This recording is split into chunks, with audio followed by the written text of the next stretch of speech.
Okay, so this is going to be my official Vasyl Lomachenko versus Masayoshi Nakatani prediction.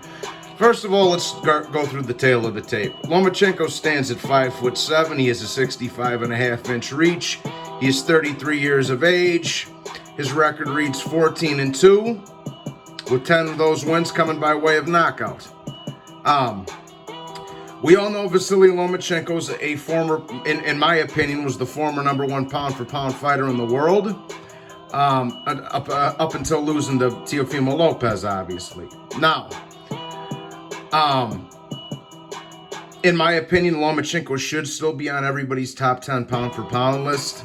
It's ridiculous that a three-weight world former unified champion in 2 divisions with that kind of resume isn't at least on the lower end of your pound-for-pound list, especially in favor of guys that haven't fought anybody like Terrence Crawford and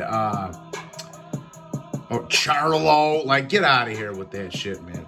Vasyl Lomachenko should still be on everybody's pound-for-pound list. Not as high because he lost to Teofimo, but he should still be on everybody's pound-for-pound list if you know what you're looking at.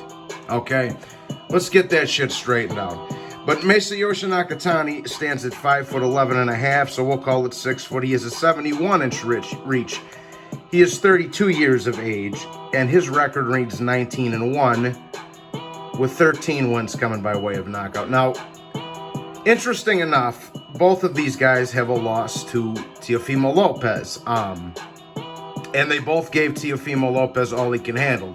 You know, those were by far Teofimo Lopez's 2 toughest fights, in my opinion. It's not even debatable. Those were his 2 toughest fights.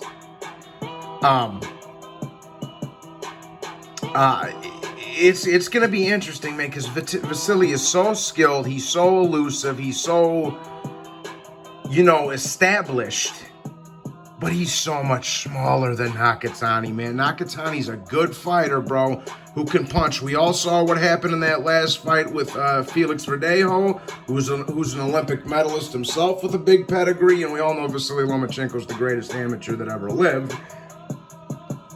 But Verdejo had this similar kind of a background. And Verdejo's bigger than Lomachenko is. Now, interestingly enough, it's funny this clip starts playing as I'm talking about it.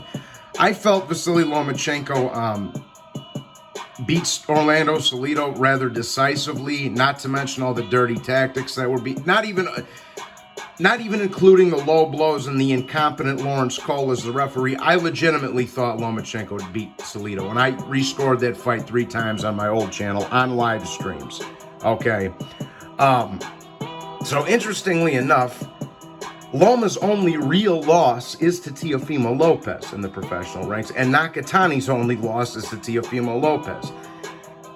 So they both only have 1 loss, and this is to the same fucking dude who they both gave tough fights to, right?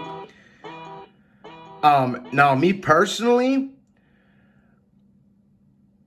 here's what Lomachenko, it's pretty obvious what Lomachenko needs to do. Get inside. Use the footwork, use the angles, and get inside on Nakatani. What does Nakatani need to do? Keep Lomachenko at the end of his jab. It's that simple. Nakatani is also very good at setting other punches up off of his long, lanky jab. I mean, like I say, the guy's got the man has a 5.5-inch reach advantage over Lomachenko.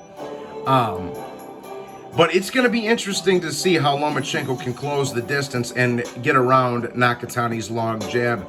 Personally, I think he'll be able to do it, but it's going to be interesting to see. Like I say, Loma's 5'7", Nakatani's 6 foot tall. He's got a 5.5-inch reach advantage over Loma, and he can punch. Nakatani can punch too, man. I don't think Verdejo. I don't like to throw. He's not a big puncher because Verdejo was always kind of chinny, but he's got enough pop to keep guys honest, and he's very good at setting other punches up off of his jab. Nakatani is. So it's pretty simple. What Lomachenko needs to do is to get around Nakatani's long jab, which, in my opinion, with his elusiveness and footwork and experience, he'll be able to do. Okay. Then Lomachenko's gonna go to the body because he's, it's gonna be right there in front of him since he's so much shorter. I think You're going to see Lomachenko do a lot of body work on Nakatani in this fight. And again, so to put it in one word, or to one sentence, Lomachenko needs to make it an inside fight. Nakatani needs to make it an outside fight. And also another thing we need to include in there is that Loma's no stranger to fighting taller guys. Luke Campbell was bigger than him. Linares was bigger than him. Even Carolla was bigger than him. Teofimo was bigger than him. So I don't think that's going to be the determining factor in this fight, the fact that Nakatani's so much bigger. But this is definitely my favorite fight on the schedule for the rest of June, at least. For the rest of the month, this is my favorite fight on the schedule. I do like the Tank Barrios fight, which is Tank Davis versus Mario Barrios fight, which is taking place on the same evening, but this one's free, and I'm a Lomachenko fan. Tank Davis costs money, and I'm not paying for that. But so I would tell everybody to watch Loma and Nakatani. In my opinion, it's a far more interesting fight than Tank Davis versus Barrios. Not taking anything away from that fight, but that shit definitely shouldn't be on pay-per-view. But for my official prediction, I'm going to say Lomachenko TKOs Nakatani late in the fight. Nakatani's a tough customer. You know, he was able to take Teofimo Lopez's best shots and keep coming forward. He was able to get, as I'm showing you here, he was able to take some hard shots from Verdejo, get up off the deck twice after getting dropped, come back and stop him. So Nakatani's a real Japanese samurai, bro. He's coming for blood. He can fight. I just think Lomachenko is, even at this age, he might be a little bit passive, but even still, I do think Lomachenko is smart enough, intelligent enough, and elusive enough to get the job done on this one. So I'm going to say Vasyl Lomachenko wins this fight by a late TKO. Okay? But again, man, I cannot stress this enough. Do not count Nakatani out. He's a much bigger man. He's got a 5.5-inch reach advantage over Lomachenko. He also gave Teofimo Lopez a very tough, difficult fight. He's a warrior. He will get knocked down and get back up, as you're seeing here. So don't make the mistake of underestimating Nakatani in this fight. That would be a fool's move.